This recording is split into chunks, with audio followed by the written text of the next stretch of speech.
All right. Hey guys, we're back here with our Motive podcast, which is a reason for doing something, especially something that is not obvious. Where me and Will are going to talk about something that might be useful to some, maybe not useful to many, but hopefully it's good sound advice, or at least gets you to spark an interest of something that you might not be aware of, or you might not be applying, or you might need to think of differently. Today, we are going to talk about having a budget and what that might look like for you. And I know there's no right or wrong way of doing it, but the budgeting these days is a lot different than maybe how it was when I was a kid. And what does it actually mean? And does anybody even care about budgeting? Is it something that you write down? Is it a software that you use? Is it something in your head? There's a lot of different ways that people can do it. Which is the right way, which is the wrong way, or is there a right or wrong way of doing it? And then what does that mean for you? If you are trying to budget to buy a house or buy another house, can you afford it? Does it make sense? Do you even want to do that right now? And then we'll also talk about a few other things. Sound good, Will? Sounds good. Nobody likes to hear about budgeting because it means you're probably not going to be able to spend what you want to spend or do what you want to do half the time. But who doesn't? Yeah, who doesn't want to hear about it is the people that don't do it, because nobody wants to hear about something they don't do, right? or they do poorly, right? Like, I don't want to hear about paying off credit cards. If I got a bunch of credit card bill, I might kind of want to know about it, but I don't really want to know about it. Right. But yeah, let's talk. Just like, I guess we'll start there. We all do it differently.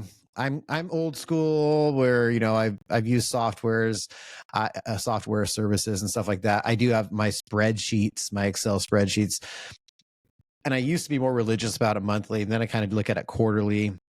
And I'm also kind of like you too, like, it's in my head, but at the same time as saying that, I know that there's certain things I'm missing in my head that I can't just, especially as you get more stuff. You have too much to keep track of. More bills. Like, for me right now, like, I look at my budget and then I'm like, I forget about all the vehicles or toys that we might have that have registrations and extra insurances. And they're always surprises. Like, oh, here's another $1,000 bill for registration. It's like, oh crap, that's $90 a month. I forgot to budget into a monthly expense. And I think you said before we started this, you were saying you kind of do the same thing too, right? You used to be Mr. Budget, and now you kind of have a pretty good idea in your head of what your budget should be. Right. Yeah, I think most people struggle with it. I compared it to the gym. Is once you know how to work out, once you know your routine, the workouts, the reps, all that stuff, you don't need a trainer. You don't need to keep journaling. But if you don't know those things, if you don't have the experience, going back to spreadsheets, I know there's a lot of apps now that do it, that you can just plug in figures and it keeps track of pretty easily. So you're going to need help to keep track of those things, because that cup of coffee 5 days a week adds up. This and this, the utility bills go up in the summer. You don't think of that. All those things. So it's too much to keep track of nowadays, especially just how crazy the world is and how expensive everything is. Budgeting is probably one of the better things you can do, regardless if you think you got a grasp on things or not. You probably should be doing it just as a backup, just to keep track of things. So I like to think of it too as, I always, for me, business, personal, whatever, I always look at the worst case scenario, right? Like, I don't like to be optimistic when it comes to that, because I know there's room for error.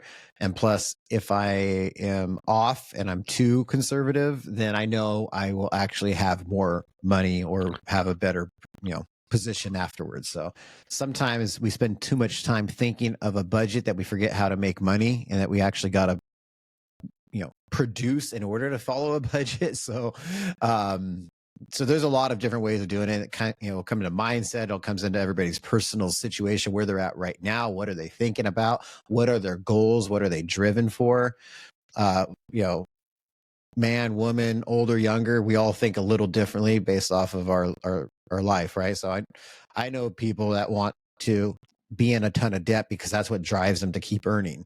I know people that want no debt and they're driven by other factors. And I know people that are not driven at all to do either one. They're just always worried Right. about the worst case scenario, what's going to happen and the world's going to end, but yet they keep living and they keep moving forward somehow, some way, because that is human nature, that we are always going to do that.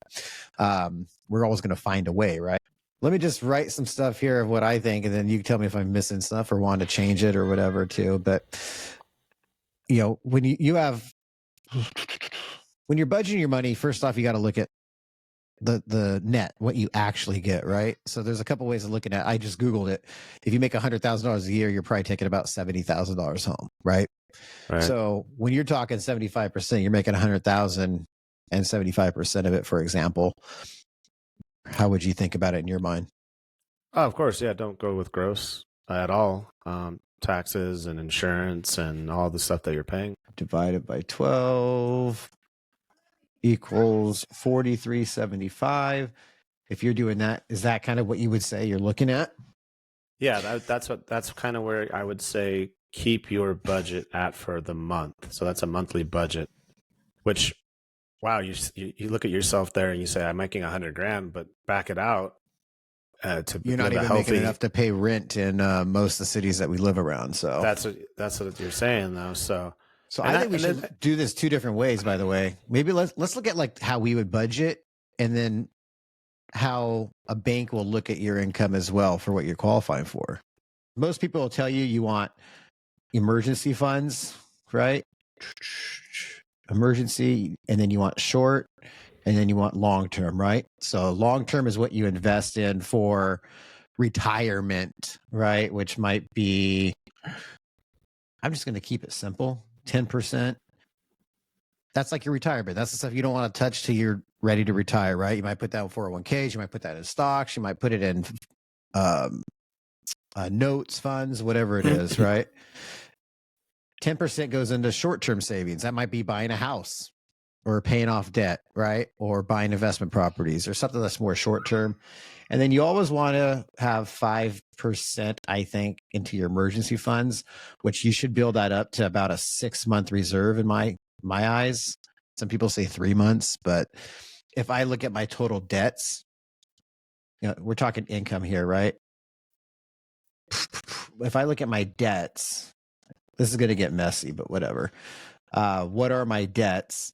How much does it cost for me to live? If it costs me $3,000 to live, I think I should have about $18,000 in my emergency fund, right? If it costs me $10,000 to live, I should have $60,000 in an emergency fund. So I'm going to put away money to get to that amount.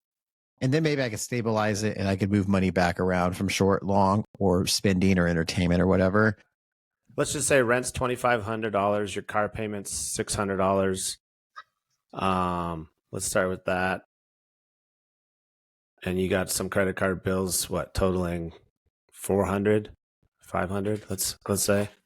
It's called 400, so it's even. Yeah, it's credit cards. Even. So you're at 3,500, and you have to eat, and you have insurance, and you have a cell phone, and you have your Netflix account. Where does that all fit in? I mean, depending on your lifestyle these days, because I think food these days is like food's expensive, $700 to $1,000 a person, almost. It feels like, I don't know. So let's say $1,500 just for all that stuff you just mentioned: cell phone to food to leisure to insurance, right? Just all the miscellaneous. Like I just said, registration for that car. I mean, everything else, right? You said 1,500. Okay, so now we're at $5,000. So that's what I'm saying. $50,000. Yeah, we're already dipping into we're already over budgeted here, right? I mean, as far as just life, living, car. What can we do here? That's what I'm saying. That's no fun. That's no fun. This is zero fun. This is no going a trip to Cabo. This is not even a weekend getaway in wherever you're at. So, look, this is people's dilemmas. That's what I was saying. This is why nobody has the funds to have a down payment. This is why no one's saving. This is why no one's paying off their credit card debt, because they're already at $5,000. If we're at 75%, or if we're at our $70,000 net that we had to start with, I mean, we're we have $800 left for the rest of the month. And that's even not even going with your 75% rule, right? So exactly. I kind of feel like we should have wrote this down before we recorded it, but whatever, we're already doing it. So no, this is good. This is how you would be thinking when you're budgeting, when you're looking at stuff and you're like, this is what I want to do. Well, this is what I make. This is what I spend. How am I going to do all this? This is like the thought process, right? When you're trying to budget. So, yeah, this is the conundrum right here, right? This is the puzzle. So to me, this is 150% the puzzle or the problem right now, because we're talking about $100,000, and we know a lot of people don't make 100,000. They're making 50 to 80, like teachers and stuff. So that's a big problem here. What are you going to do? You're going to cut this expense. If you can cut that in half, maybe, because you go room share a house with somebody or whatever, but that's even hard. Even sharing, I mean, a room rent is $1,000 to $1,500. Depending on where you live, cell phone, food, insurance, that could be, that's a low ball number. I think that's pretty conservative for a whole month, especially too. So, yeah, it's tough. Look at this budgeting. I think most people are living at $125,000 salary, as far as what they're spending. The funny part with the budget is that we put the stuff in here like it's a monthly expense, but this isn't really monthly. We forced a monthly expense upon ourselves by having these credit cards. I don't really have to have a car payment if I saved up and I paid it off and paid in full or whatever, right? So what's our savings right now, just based off the first two biggies? We're at 1,600 right now. Right. Things that are not going to change that you probably need in this day and age is your cell phone still. You probably still need to eat, I'm guessing. You probably still going to have insurance. Let's go back to the first traditional rent and car. That was $3,400 for the car and the rent. And now we're at $1,600. So that's what, $1,800 that we can put towards those credit cards to get that to zero. Right? Is that how we got there to that zero? So yeah, I mean, you're saving pretty much what, $2,000 almost, $1,900. But this is what people do. They'll move to that place. They'll do that. They'll start spending more, and they'll go do other things and not pay off the credit cards. Okay, but let's not do that. So I just want to point that out. No more fun. Yeah, exactly. They'll take it out of their budget at the top end, and they'll bring it back into the equation later on, right? That's what people do. That's what people do. We know that statistically, people are going to spend within 20% of their earnings, no matter what it is. Savvy people, the most savvy, usually spend 20% less, right? Or 80% of what they actually make, but still within that 20% range. And the not savvy people usually spend 120% of what they make, right? Which falls right into the situation. So the question is, are you disciplined enough to actually be on the savvy part of the spectrum? Right. Or are you not disciplined enough where you're going to continue going down this boat?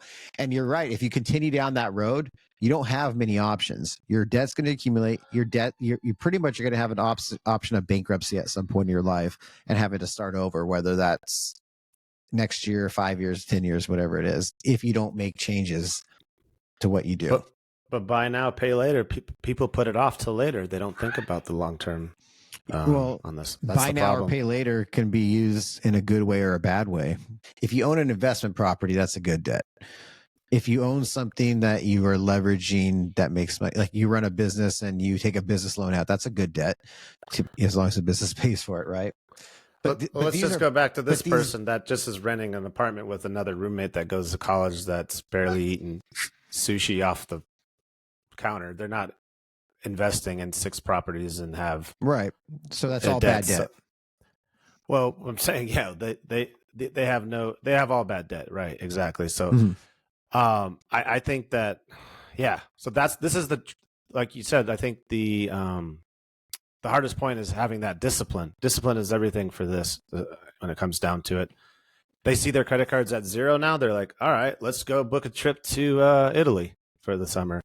And it's like, no. Yeah. So, okay. That's the, and it's not necessarily, I mean, you can't have fun, but I mean, you got a budget in your fun too. So, I mean, that's the discipline too in itself. So, yeah. And even when in a real budget, there's an entertainment section, there's a movies section, there's a whatever. So you have that in there, you budgeted in there. So I guess what I'm saying, what I would say is get an app, get something, right? If you're not doing it, it's not accurate ahead, or it's not working out for you, then try something different. Write it down. Use mint.com or any of those apps that are out there. Google it, Get a budget. whiteboard for your wall on the wall, at the wall at home or whatever. Yeah, whatever it is, write it out. Yeah, exactly. Because I could look at this and we could write it just by doing what we did right now. We could say, oh, I could take my 5,000, I could cut it down to 3,000. That's almost $2,000 a month. That's almost $24,000 a year that I could put away. Even if I spent an extra $500 on entertainment, I'm still going to save myself $1,500, which is like 18 grand a year, $17,000 a year, right? So, but you might not know that if we're just talking about it. I still think ultimately you need to get into a game plan of here, and I might be biased if following this, this model, if you will. But I said I might be biased because I know that I didn't follow it a lot, right? Like I used to believe, screw this long-term stuff. I make my own future. I don't need that. Right. And I've gone through many 401ks or investment things through jobs and choices and stuff like that where I didn't think I needed it. Now looking back, I'm like, yeah, I kind of wish I did that. And then, like I said, we're just usually not disciplined enough to stay consistent. If you want to get ahead, you're going to make sacrifices and you're going to have to do something different or change it up. Because if people keep doing what they're doing right now, then they're going to keep going in the same direction that they're going, that they're trying to avoid, right? It's the same concept with anything in life. If you want different results, you need to do something different. So if you're struggling right now and you keep doing the same crap that you've been doing, then you're going to keep struggling regardless, unless you do something changes. This is an example. It could be changing where you live. Oh, I don't want to. Well, then keep going down the same path. It could be getting a different car. Well, I don't want to. I like my nice Beamer. Well, then wait till that gets repoed and taken away. And I like having credit cards that I have a balance on them. I don't know who you are and why you like that, but you're crazy if you ask me. I'd rather have zero payments and have the leverage and flexibility to use my credit cards, but not rely on them.